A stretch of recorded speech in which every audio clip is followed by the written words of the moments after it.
Salut, salut, c'est Adrien de Facile la Tech. J'espère que vous allez bien. Aujourd'hui, petit tip pour vous expliquer quelque chose que j'entends assez souvent, mais qu'on me pose ou qu'on me demande conseil. C'est qu'est-ce que c'est un taux de rafraîchissement? Alors, on me pose cette question-là quand les gens sont intéressés par un nouvel écran d'ordinateur ou d'un ordinateur portable, etc., voire même un smartphone.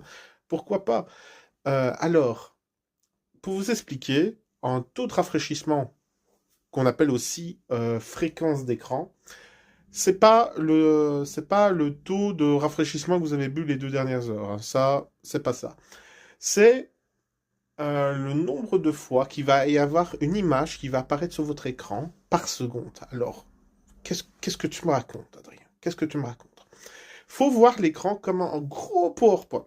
Un gros PowerPoint, comme des grosses diapos de chez Mamie, mais qu'on va très très vite pour les passer chaque diapositive, et le plus vite possible. Et ce taux de rafraîchissement, eh ben, c'est ça.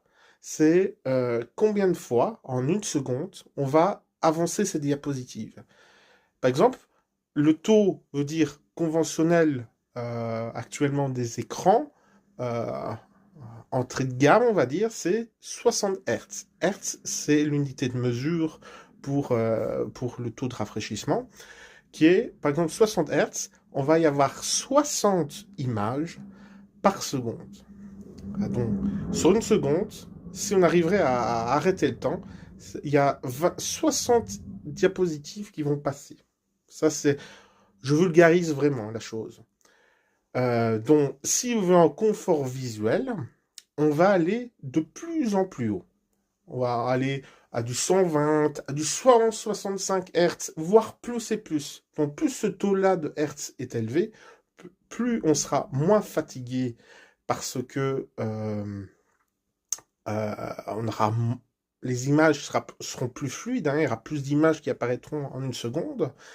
Et pour tout ce qui est les jeux vidéo ou le cinéma, etc., c'est pratique. Si vous ne faites que de la photographie ou n'utilisez que pour votre écran, que pour de la bureautique, ça ne sert à rien de chercher un écran qui a beaucoup de hertz, hein, dont 60 Hz. Si vous avez un usage de votre écran juste pour de la bureautique ou la gestion des photos, ça va. C'est grosso modo euh, ce qu'il faut savoir sur le taux de rafraîchissement. J'espère que ça vous a aidé. C'était Adrien pour Facile la Tech. À très bientôt. Au revoir.